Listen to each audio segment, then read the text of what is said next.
Welcome back to the GSMC Baseball Podcast, brought to you by the GSMC Sports Network. I'm your host, Sam Menzie, and we have a great show for you today. First topic we're going over is our power rankings for the end of the week. Do this every Friday here on the channel. So we'll be going over that for the first three, talking about numbers 1 to 30, of course, just ranking all the teams in the league. Always a nice way, in my opinion, to end off the week and just end up talking about all these teams. Going into the fourth segment, we'll be talking about the Texas Rangers and their trade deadline, and then going into the fifth, we will be talking about some news around the league, just some general other news stories that I did want to touch upon. So yeah, before we do all that, though, I'd like to ask you to please like and follow the show.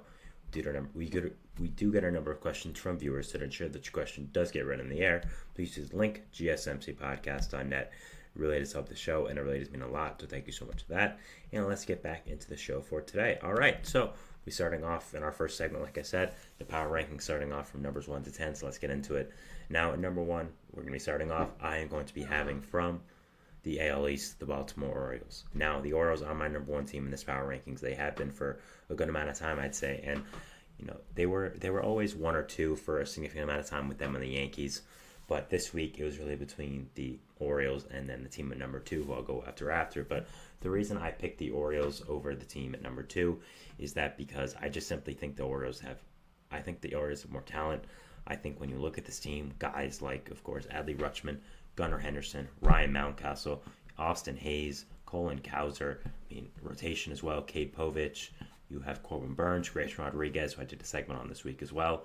I just think this Orioles team is littered with young talent. They have their opportunity to get significantly better at the trade deadline as well with how much prospect capital they have. So overall, I do have the Phillies here at number 1. I think they are the best team in baseball, and I think they've continued to show it. Sorry, if I said Phillies, I meant Orioles. I think I was going to a little quick in my head because number 2 team is the Phillies. Now, like I said, I was deciding between the number 1 and 2 teams with the Orioles and the Phillies. I was really close picking the Phillies. I was really close picking the Orioles. Eventually, I did end up picking the Orioles over the Phillies, but the Phillies are still an absolutely fantastic team. I've talked about them before on the show, of course. They're the Phillies with how amazing they've done all year. I could talk about them every day. Just the pitching depth they have is really something I have not seen in a long, long time. You have Zach Wheeler, Aaron Nola, Christopher Sanchez, Ranger Suarez, Taijuan Walker, Spencer Turnbull. You have some other guys in the liners who could come up and make significant starts like Andrew Painter, Mick Abel, Griff McGarry. And just the way that the Phillies have this amount of pitching depth is truly incredible. You lost Spencer Turnbull, who's been an amazing pitcher for you this year, one of the biggest surprises, and you really haven't lost a beat. And what's also been impressive to me is how they've had these injuries all year and really haven't suffered for it. They lost Harper for a good amount of time, Schwarber for a good amount of time. JT Realmuto has been out for a little while as well. Trey Turner was out for a lot of the year. So was Brandon Marsh. So the fact that they've been able to really never lose a beat with all these guys out consistently has been so impressive to me, and that is why I do end up having them here at number 2 as the best team in the NL. And yeah, I think this is definitely the correct spot to put them. At number 3, I have the surprise of the year. I'll keep talking about them as surprise of the year, the Cleveland Guardians. The way this team has just been absolutely incredible this year has been fascinating, has been crazy, and yeah, just this team has been absolutely amazing. I've talked about them before, but the offense is killer. Guys like Bo Naylor, Jose Ramirez, Stephen Kwan, Josh Naylor, just it's an incredible hitting core they've assembled. Their pitching needs help, but I think they can get it. And even with their starting pitching, definitely needing a lot of help, not being the greatest. Their bullpen is absolutely fantastic. You have 4 to 5 elite relievers in that pen, headlined by guys like Cade Smith, Andrew Chafin, Hunter Gaddis, Emmanuel Clase. So just overall, this bullpen is absolutely fantastic. It's just so incredible. And yeah, this team overall has been one of the biggest surprises of the year. I think I had them 4th or 5th in the AL Central, and the fact they're now the 3rd best team in all of baseball, in my opinion, has been an incredible turnaround. And yeah, I do have them here at number 3. At number 4, I do have the Los Angeles Dodgers. Now, the Dodgers are amazing this year. Have a super team, basically. They've been hit hard by injuries, of course, with Mookie Betts and Yoshinobu Yamamoto going down for a significant time now. But they still have absolutely outstanding talent with, of course, Shohei Ohtani, Freddie Freeman, pitching staff as well with Tyler Glasnow. Gavin Stone's been really great. Bobby Miller, Walker Buehler. So a lot of talent still on this Dodgers team. Been absolutely fantastic. And that's why I do have them here at number 4. really, really great. To me, clearly the second best team in the National League right now. Not yet up to the Philly standard, but still amazing. And I think once they get Mookie back, once they get Yamamoto back, once they make some kind of trade at the deadline, they'll be much, much better. And maybe even we'll go up to number 1 at some point. Number 5, I have the New York Yankees. Now, the Yankees were my 1 or 2 team for, I think, the entire season. And, these last 2 weeks or so have been really rough for them, I won't lie. I mean, they're 2-8 now in their last 10. Lost series to the Blue Jays. Of course, got swept by the Mets. And, yeah, it's not look great for the Yankees currently. A lot of their flaws becoming much more prevalent. I think their lineup outside of Soto and Judge is very weak. Their rotation starting to show a little bit. Their bullpen isn't the greatest, but at the same time, I really couldn't put them any lower than 5. I just think the duo of Judge and Soto is absolutely incredible. They're dealing with a lot of injuries right now. Their rotation is pretty incredible still, in my opinion. So they still have a ton of talent, still are absolutely great, and I just could not put them anywhere other than the top 5. I was thinking about ways to put them lower, but I really wouldn't feel good about myself if I did. I thought it would have been not a great list, so I do have them still at number 5. Again, their flaws becoming much more prevalent. Yes, I want to make that clear. That is true. But at the same time, they're still a fantastic team. Still have a ton of talent. Still have so many amazing, amazing players. And I do have them here at number 5. At number 6, I have the Minnesota Twins. Now, the Twins, of course, were in second place in the AL Central, second to the third place Guardians, third place in my power rankings. And yeah, the Twins team is fantastic. I talked about them yesterday. They did get a big blow to their hitting core with Royce Lewis getting hurt, but at the same time, Brooks Lee is still fantastic, and I think will be really good. Carlos Correa is great.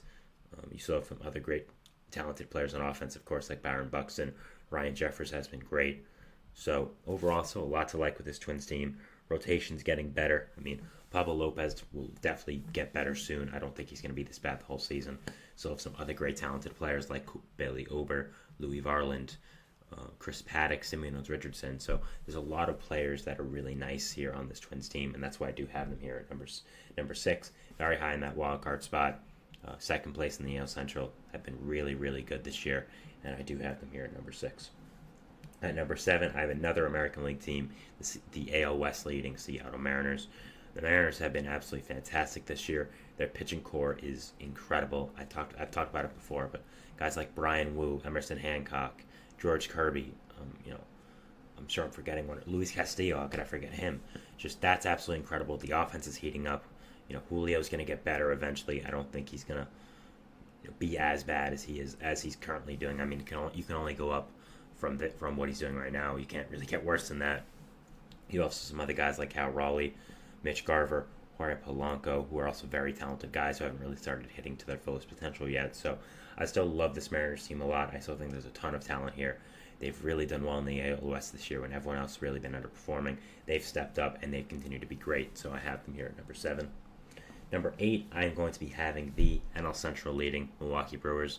The Brewers have been fantastic this year. There are some flaws in their team that have become much more prevalent over these past few weeks, including the pitching staff. But there's still a ton of talent here. Guys like Jackson Chourio, William Contreras, not Wilson, Rhys Hoskins, Christian Yelich, Tyler Black, Sal Frelick, guys like that who are really, really incredible talents. And yeah, I do have the Brewers here at number 8. I think they've been really, really good. And yeah, just one of the biggest surprises of the year. Number 9, I have a third place team. That's how deep the AL Central is. The Kansas City Royals. Royals are really in the same boat as the Mariners and the Phillies. Their pitching core is absolutely ridiculous. Michael Wacha, Seth Lugo, Brady Singer. Just absolutely incredible top 3. Cole Reagans as well, who I even forgot. The bullpen needs some help, but the pitching rotation is really good. The offense has some great pieces like MJ Melendez, Vinny Pasquantino, Bobby Witt Jr., guys like that who have been absolutely fantastic. The Royals team has been really, really good, and they are here at number 9. I love this team this year right now. I think they're really, really good. Number 10, I am going to be having the Atlanta Braves. The Braves were a team that most people expected to be number 1, number 2, number 3 on this list going into the year, and they were for most of the time, but injuries have really hit them hard. We know this. I mean, Ronald Acuna Jr., Spencer Strider, both out for the year, and they need some help. Their pitching rotation, while good right now, I don't believe it's going to be sustainable. Their offense is really good. Marcellus Boone has been fantastic. And some of your other guys who have not performed as well are going to get better, but there's still a lot of flaws on this Braves team. I can't really put them higher than 10, as I've kind of had them in that range for around the past 3-4 weeks now. So I think it's fair, and I do have them here at number 10. And so going back over the top 10, we have number 1, the Baltimore Orioles; number 2, the Philadelphia Phillies; number 3, the Cleveland Guardians; number 4, the Los Angeles Dodgers; number 5, the New York Yankees; number 6, the Minnesota Twins; number 7, the Seattle Mariners; number 8, Milwaukee Brewers; number 9, Kansas City Royals; number 10, Atlanta Braves. So that is it for our first segment here, talking about our 1 to 10 portion of our power rankings. We'll be moving into our second segment, which is going to be talking about the 11 to 20 portion of the power rankings, just keeping that going for today on this beautiful Friday afternoon. So we talk about that, and we'll see you after the break. So thank you, and bye. Looking for your daily fix of sports talk with